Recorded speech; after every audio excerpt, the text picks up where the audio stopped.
it's time for the Star Wars review. So let's get into it, guys. Let's go. But before we get into the review, play the intro.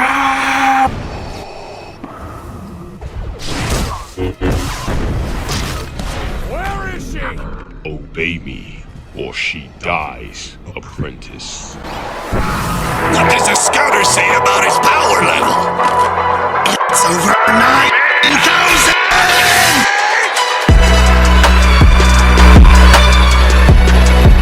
Okay guys, so this is where we review Star Wars, a Rogue One story. Let me get that Luke poster up in here. Yeah, there we go. Y'all see the Luke poster? Yeah. So, my review for Star Wars, a Rogue One story. Where do I begin? Let me start here, guys. This movie was very different than what I thought it would be. I did not think this movie was gonna be that, insane. This movie blew me away with so many different scenes and so many different fights and so many different outcomes in the plot and the Easter eggs and the callbacks to the old days, to the Clone Wars, and then the references to the upcoming events. It's just, this movie was a handful. Honestly, this movie felt, like I said, it felt like episode 4 and it felt like episode 6 merged together. Okay, so let's start here.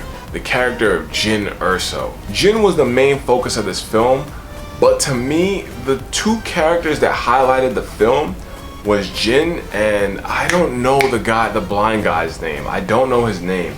Chimrut or something like that. He was, whoever did his role, whoever did his casting, bro, he was fantastic for that film. Jyn Erso, right? Her whole story is she's not a rebel. She's not part of the Empire, we all know that, but she's not a rebel. She's on the in-between, where there's Rebel Alliance and then there's the Empire. She's literally on the in-between. She doesn't have a side. Jyn just wanted to find out what happened to her father, and she wanted to be left alone. Like, she just wanted to be neutral during this entire thing. She didn't want any part of anything. She just wanted to do her own thing, and in the back of her mind, she was still curious to know what happened to her father. Now, her father's character, he was doing everything he could just to survive long enough to make sure that his daughter was okay. That was literally what his storyline was.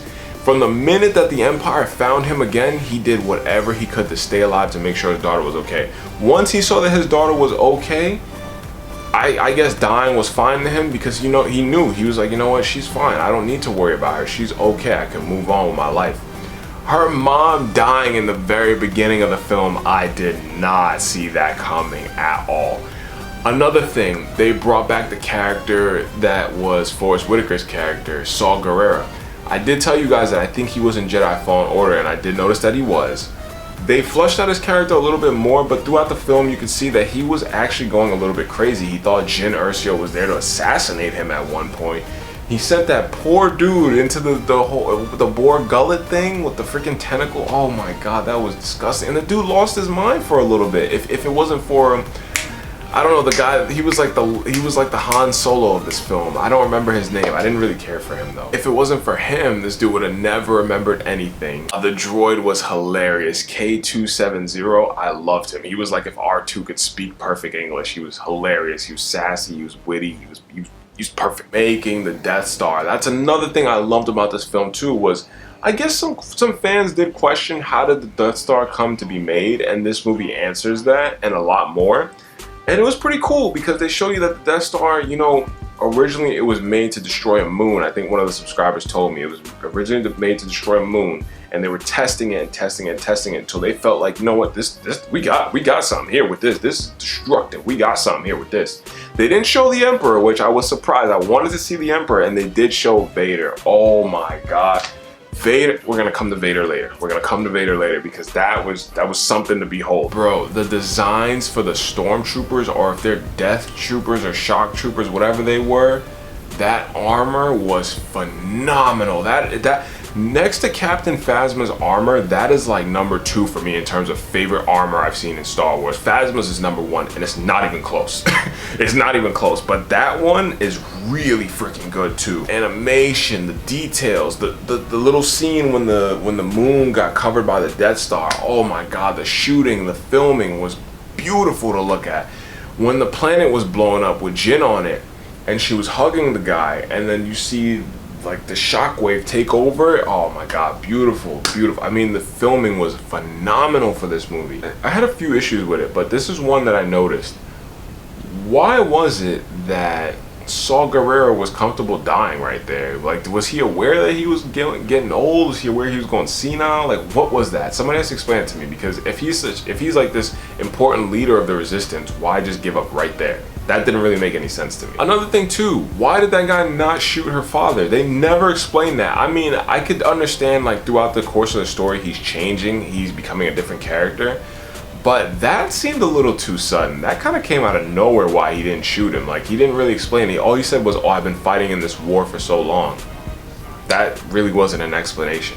Another problem I had, he just seemed like a carbon copy of Han Solo to me. Is it just me, guys? But like, you know, in the beginning of the movie, he was selfish, kind of like how Han was in episode 4. Then toward the end of the movie, he became like this selfless hero. It was just like, and he was good with a blaster, and it was just like, this seems like a copy of Han. And then at the very end of the film, to save Jyn Erso, he showed up and he shot the 2 people to save her.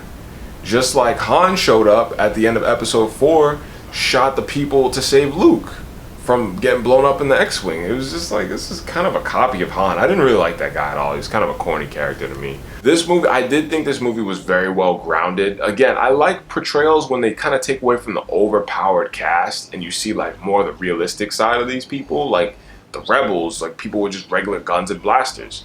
Another thing too, why did that guy shoot one of the rebels? I thought he was a part of the resistance. Somebody has to explain it to me, because that didn't make any sense. Now, let's cover what happened with Vader.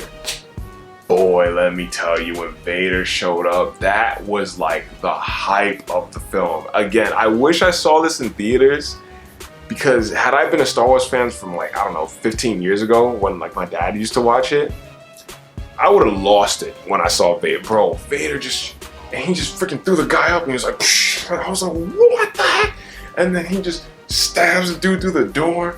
I mean, when I tell you these dudes literally just got away by a fraction of a second, I mean, they just got away. Like, they got lucky. Had that been like Star Killer, he would have pulled the shit back. I don't know why Vader didn't do that with the Force, but he didn't. But had that been Star, he would have pulled the shit back. That was nuts. Vader just showed up, and then they played the music. It was epic. And then he was just sitting there in the dark, and then he just turned on the lightsaber. I was like, whoa, bro, Vader is not happy at all. That was, oh my god.